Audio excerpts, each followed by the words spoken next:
The nation-state Bitcoin arms race may be heating up. As talks of the US strategic Bitcoin reserve intensify, rumors swirl that the United Arab Emirates have already amassed 300,000 Bitcoin, which would put them as global leaders ahead of the United States. Plus, Bitwise CIO says the implementation of a US strategic reserve would rocket the Bitcoin price upwards of $500,000 per coin in 2025. But would a US stockpile of Bitcoin help pull the country out of debt and strengthen the dollar? Or would it signal a risk to US dollar dominance and shake confidence in markets globally?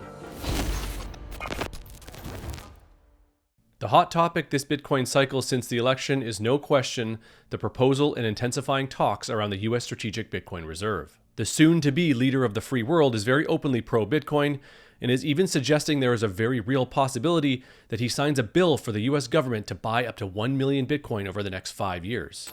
Your embracing of crypto, very different from the previous administration. Strategic Petroleum Reserve like for crypto? Yeah, I think so. We're going to do something great with crypto because we don't want China or anybody else, and not just China, but others are embracing it, and we want to be the head. Mainstream media, institutional investors, politicians, and leaders around the globe have taken notice and are talking about the very real possibility of this happening and its implications on the global economy and geopolitical power dynamics. Bitwise CIO Matt Hogan was on Yahoo Finance yesterday evening talking about his thoughts on what the BSR would mean for the Bitcoin price. Trump and his support for this idea of a Bitcoin strategic reserve, Matt. What do you make of that? What do you think the odds are that actually happens? If it did happen, what would it mean for the price? Yeah, I'll answer that last one first. If we do get a Bitcoin strategic reserve where the government is buying Bitcoin, and there's a bill from Senator Lummis that had the government buy 1 million Bitcoin, $200,000 Bitcoin is going to be looking quaint. You're going to be looking at $300,000, $400,000, $500,000 Bitcoin. It's just too big a story because governments all around the world would have to do it. When this initial idea was floated, I was somewhat skeptical of it, but over the months, it hasn't gone away. In fact, we continue to see leaders in the Trump administration suggest that they're open to it. I still think, maybe it's less than a 50% chance, but it's not zero.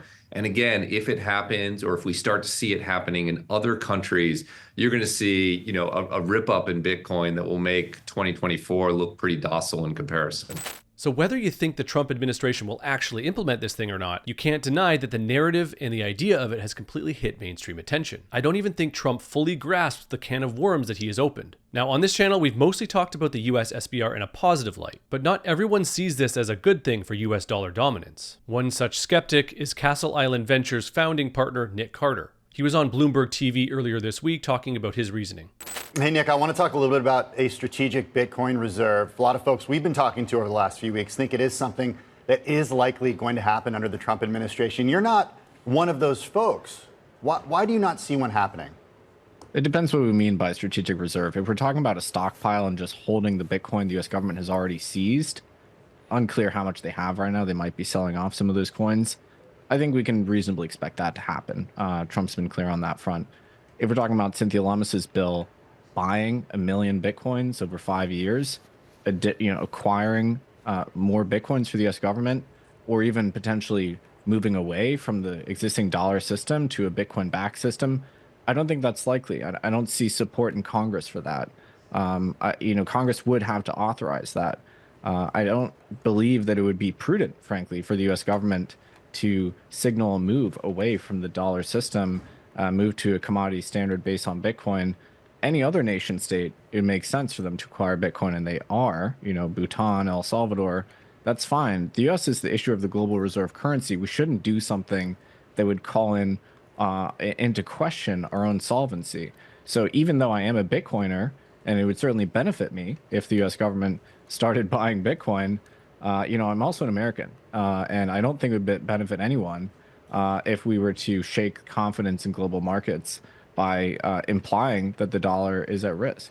So Carter feels that this move could call into question U.S. solvency. Well, I hate to break it to him, but that can of worms is already long opened. The U.S. debt is sitting at over $36 trillion and growing every single day. The fact is that the fiat money experiment that we've been subjected to against our will over the last 50 years is showing major faults and cracks and has been for some time. Just look what Van Eck's head of digital assets Matthew Siegel posted in response of Carter on X. This is loserthink. Should the US government avoid any signals of fiscal restraint then? In fact, why pretend at all? Let's just print trillions more and see where that gets us. The Trump admin seems to recognize the monumental task of fixing our runaway debt problem and restoring the US standing as the unquestionable global superpower, and that has to be through strengthening the dollar. I don't think Trump or anyone in the administration is seeing the US SBR bill as the start of replacing the US dollar as the global reserve currency. They are seeing it as a way to save the US dollar from being dethroned by competing currencies like ones being proposed by BRICS nations. And let's be clear, there is no currency that is realistically a threat to US dollar dominance right now.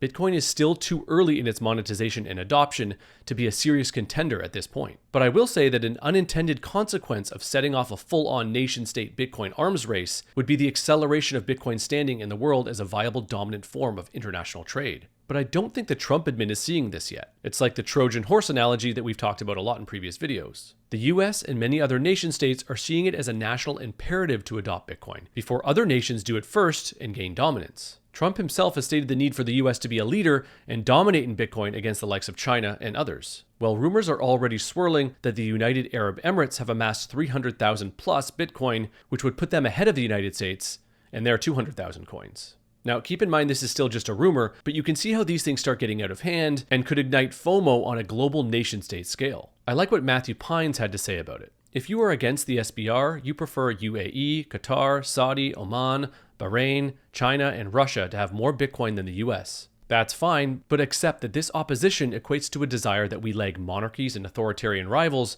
in holding Bitcoin as a national asset. The Trump admin seems to be placing much more emphasis on staying globally dominant in Bitcoin over rivals. And in the short term at least, this would be very good for the US dollar and help to service the national debt. Just look at what Michael Saylor had to say about it on CNBC earlier this week. Do you think that Trump is serious about creating this Bitcoin reserve, and how would that work? I think he is. And, if you think about the Louisiana Purchase, California, and Alaska, we paid $40 million to buy 75% of the United States. Nobody remembers the $40 million.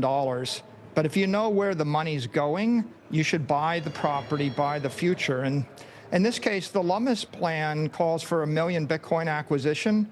That's worth $16 trillion to the country. RFK proposed 4 million Bitcoin that would be worth about $56 trillion. There's room for Trump to go beyond that, even $81 trillion in gains. And that's against $36 trillion in the U.S. national debt. So all the capital outside the U.S. and all of the antiquated 20th century capital is going to flow into digital assets. It's going to flow into the Bitcoin network. And the logical thing is for the U.S. to buy it now and own the future. And just chase it up at any price? I think just a progressive acquisition of it makes sense. Keep in mind, if you bought Manhattan from 1650 to 1700, a little bit every single year, it would have been a good acquisition. Right now, we can buy, the United States could literally buy 25% of the Bitcoin network, either by trading out its existing gold stores or just by borrowing a small trace amount of money. And so the Bitcoin network could go up by a factor of 100. You might as well buy it before it 100x's. Saylor's thinking is more from a place of Bitcoin in its game theory forcing the hand of world leaders. Adopt it now or risk being left behind. And it's becoming more and more clear that the only way you lose in the game of Bitcoin is by not playing. So join the revolution today with Swan. And big news, we just announced our plans to launch a premium Bitcoin rewards credit card, where you can earn Bitcoin rewards on every purchase directly to your Swan account. Go to swan.com/card to learn more and sign up for priority access today. So what do you think about the Bitcoin strategic reserve for the US? Is it good or bad for US dollar dominance? Let me know your thoughts in the comments below. Like this video, share it with your friends and family, and subscribe to the channel for more high signal Bitcoin content. Thanks for watching, and remember, adoption of a novel technology happens gradually, then suddenly.